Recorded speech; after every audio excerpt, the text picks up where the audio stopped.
What is up, Hardcore Nation? It's Hardcore Christopher here, and today I'm going to be reacting to a Yu-Gi-Oh content creator. I'm actually subscribed to him. This is ridiculous. Funny Yu-Gi-Oh articles 2. This is by DZ. Make sure to go show him some love, and let's get right into this. A year ago at this point, I made a bunch of videos where I read funny Yu-Gi-Oh articles, and a couple weeks ago I revived that series, and we had a lot of fun reading an article where basically the article's writer was ranking how good Yu-Gi-Oh cards were based on their Amazon reviews, which was pretty funny if we're being honest. And in today's video we have Yu-Gi-Oh, the 10 best warrior monsters ranked, an article that has been sent to me a lot over the past couple of days. This thing actually was only posted a couple of days ago, so we know it's going to be up to date and modern and going to be very valuable to any competitive Yu-Gi-Oh player. As always, when we read these articles, I know they're being written by people who either haven't played Yu-Gi-Oh in quite a while or play it very casually right now. I'm not trying to make fun of the author while we're reading these articles. It's more just to laugh along and sort of look at the choices that they put and how they compare to reality in terms of competitive Yu-Gi-Oh. So on this list, for example, we're going to try to find how many of these 10 cards not even have seen a ton of success, but just have seen competitive play at all in Yu-Gi-Oh's history, which could be pretty fun. If it ranks over 5 out of 10 of them, I'll say it's not a half bad article. If it's less than 5 though, yeah, not super great. And well, considering that the 2 cards pictured here are Marauding Captain, which did see a lot of play, simply because Marauding Captain's effect was not a hard once per turn or a soft once per turn. There was no once per turn clause on his effect, which means if you just slam down another Marauding Captain, the effect of that Marauding Captain would go off. And then there's Millennium Shield.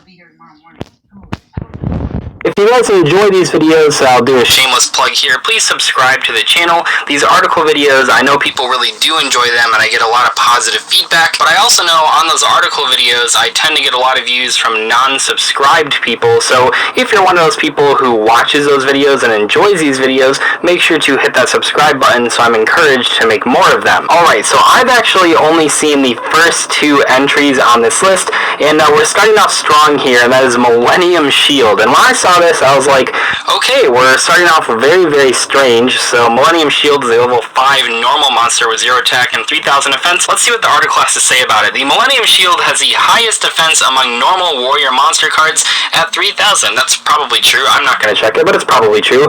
It's a useful monster in a pinch and can be amplified with supportive cards in defense-oriented decks. Unfortunately, its 0 attack power is obviously a huge drawback, true, but since it only requires 1 tribute to summon on the field, it's a must-add card to your deck. Really, Millennium Shield? No, not when there's better 1 tribute monsters that can actually do something. Dark Magician Girl, Sword Stalker,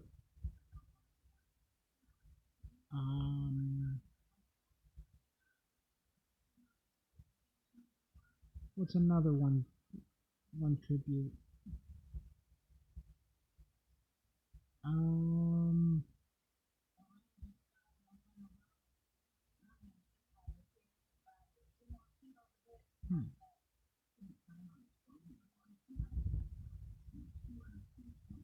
Well, you got 2 cards. I was going to try and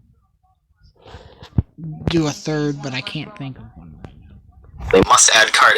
It can become a game-changing factor since it often stops higher-level monsters from directly attacking life points, which gives you a chance to draw. That being said, not a very competitively viable card, even in old-school Yu-Gi-Oh! One of the things that I kept seeing from people when they were sending me this article was saying things like, oh, they must just be an old-school player, but I always get confused because cards like this, and I think you'll see on the next card as well, which is all I've seen, they're not really that good even 15 years ago, which is really, really crazy to think about. Number 9, Total Defense Shogun, a level I don't think that's any competitive play. 6 warrior monster that can attack while in defense mode. Oh man, this really brings me back. I thought this card was like the coolest thing. I mean, we see so few cards that can attack while in defense position. Obviously, we have the entire super heavy samurai archetype and rampage blaster, but other than those things and this one, yeah, not a lot of cards. A pretty unique mechanic even to this day. So yeah, obviously this card never saw competitive play. I'm not sure even why it's on this list. I mean, to be fair, it is actually better than Millennium Shield. I'll give them that. Okay, on to the new stuff here, and I say new stuff because I read the Elemental Hero Blade Edge? He was looking for love in what we know now is really the wrong place. The dating website Date Crate. Huh? Communicating with them through the website. Say what now? On direct messaging apps. It's odd. He chose this dating. first 2 entries in this article, and then I wanted to save the rest for a live reaction. At number 8, we have Elemental Hero Blade Edge. That brings me back as well. It's just a big monster with piercing damage, obviously not very good. It does have some good fusion monsters, I suppose, by old school standards, but yeah, obviously not a very strong card. What do they say about it? Elemental Hero Blade Edge requires 2 tributes to summon on the field, but it's worth the cost if combined with the right support cards. Its effect enables it to deal heavy damage through defense position monsters, so it's a devastating card to use for offensive purposes, I guess. For its high level, however, this monster card has a subpar defense at 1800 that makes it vulnerable to being countered by position-changing effects. I don't even know if you really need cards like Book of Moon to out a Blade Edge. I always thought this card was cool back in the day, but even by the standard of all those older Elemental Hero decks, this card never really was included in those, and we did see a lot of different E-Hero decks throughout the years, and even nowadays, Blade Edge, though, has never really been a part of any of the ones that have seen actual success. And then we have a newer card at number 7, Twin Sword Marauder. I don't know much about Twin Sword Marauder. I'm going to guess it hasn't seen anything. And I use the word newer loosely here because it's newer than the other 3 cards, but still it's a pretty old card by modern standards. Who's even heard of this card? I mean, I get the other cards, those ones actually have seen people talking about them or were popular among casual players, but what even is Twin Sword Marauder? It's level 4 warrior. Once per battle phase, if this card attacks a defense position monster, it can make a second attack in a row. If this card attacks a defense position monster, inflict piercing damage to your opponent. This person really likes piercing battle damage. Yeah, there's not much to say about Twin Sword Marauder. We are 0 for 4 on cards actually seeing play at this point, and this one was very strange because, like I said, this card is not really iconic. It's not a good old school card, even in casual play. It's just a very unknown card that most people would probably never even consider in the top 200 warrior monsters. It's just not very good. This is our coffee roaster. There's not cooling. Or as we call him, our bean whisperer. Because care like this There, little one. gives our beans the perfect roast for a rich aroma. Javalia, perfect care for the perfect cup. Good. Finally, okay, this one was at the very top of the Okay. I will give the person who wrote this article credit. They got one right. article here. So we have Marauding Captain at number 6, a card that actually has seen competitive play. We did it. We're 1 for 5. I'm so proud. So what does this say under the description? A Marauding Captain by itself is a weak warrior card, but its effects can be utilized for a variety of combinations. It can serve as a pawn while simultaneously bringing out another level 4 monster on the field in order to deploy more complex strategies. That was all written very vague, almost like they don't really know where this card is seeing play. Plus, if 2 Marauding Captains are on the field at the same time, it prevents the opponent from attacking altogether, which is a pretty nifty stalling strategy to use in a pinch. They really like that use in a pinch phrase. Yeah, Marauding Captain did see competitive play. It was good back in the day, but also it's been good pretty recently in some rank 3 based decks, like Goki's really did enjoy playing 3 Marauding Captain. I also used it in Phantom Knights for a little while because there are a lot of warrior monsters that want level 3s on the field. So Marauding Captain, even if it wasn't super great for the reasons that the person wrote in this article, although to be fair, those reasons were pretty vague, I'm not sure if this card is really in the top 10 best warrior monsters, but it is good enough that I'm glad to see it on this list. It is, after all, so far the only good card that we've seen out of the first 5 entries. Unsurprisingly, Command Knight is on this list. I've never heard of this card. I say unsurprisingly, a lot of you guys probably don't even know this card, but judging by where this person seems to have played Yu-Gi-Oh!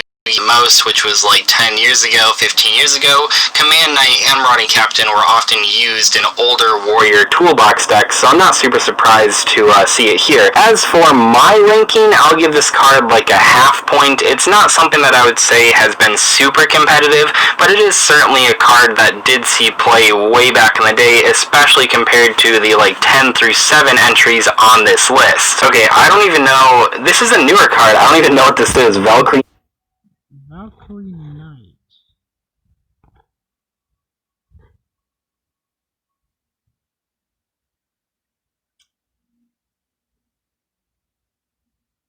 I have absolutely no idea why this is on.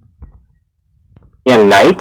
It's a level 4 warrior fire monster. Monsters your opponent controls cannot target face-up warrior monsters for attacks except Valkyrian Knight. When this card is destroyed by battle and sent to the graveyard, you can banish one warrior type monster and this card from your graveyard, then target level 5 or higher warrior monster in your graveyard, special summon that target. This is very similar to Twin Sword Marauder, you know, not very iconic, not very good. While this card is probably like the newest card on the entire list, at least so far, not very powerful, and I can't imagine a lot of people thinking this card is actually good. I mean, compared to the other cards, I guess it's okay, but when the other cards are vanilla monsters and total defense shogun, not really that hard to actually beat those standards. At number 3, we have Turret Warrior.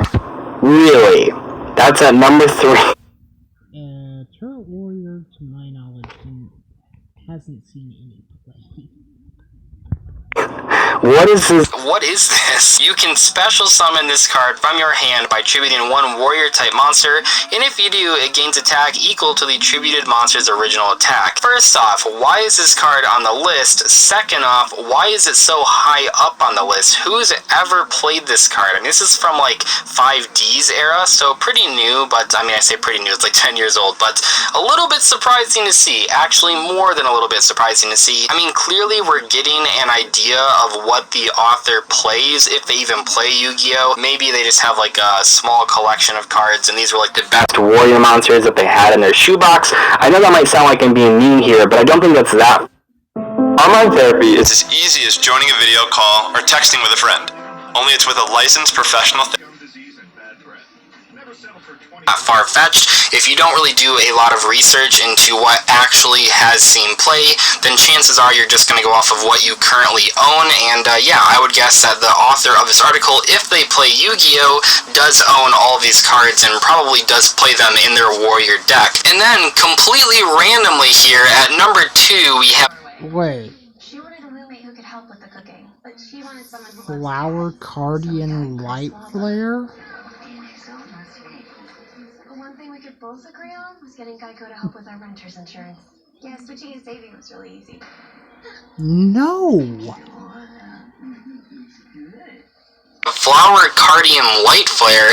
First off, I can't read the effect here, it's so small. Thank you, Flower Cardian monsters. But second off, what the heck? How does this fit in with all the other cards? It's not super old, like just a couple years old, by far the newest card on the entire list at this point, but why? I mean, do they really like Flower Cardians? Is this even like the best Flower Cardian synchro? I know some of them actually are good. I know Flower Cardians do have some pretty crazy combos when they work, but I'm not sure how important this card is, and even if it is like the most important Flower Cardian card, it's probably not in the top 10 warrior monsters of all time. That just makes no sense whatsoever. And at number 1, we have another good card, Blackluster Soldier.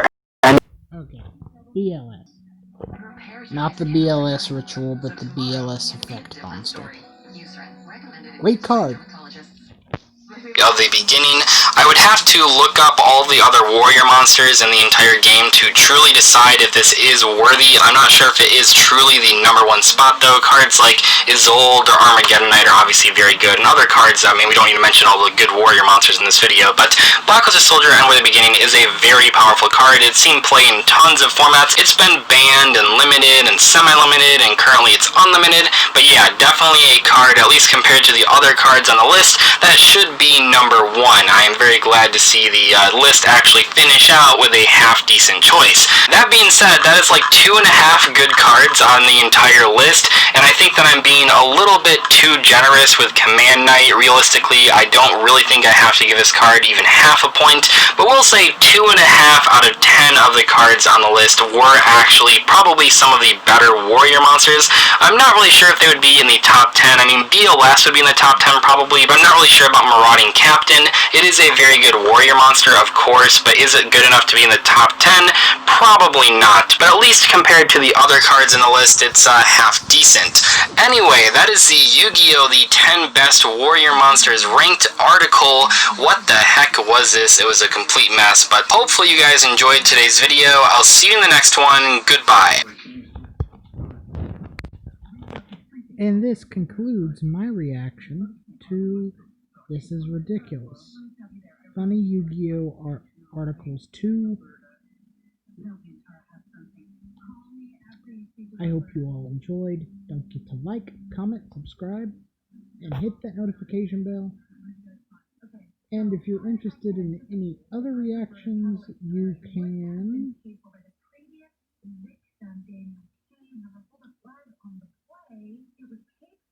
you can watch my latest reaction, which was Jake, which was a Twitter reaction. So, I'm Hardcore Christopher. Keep it hardcore, everyone.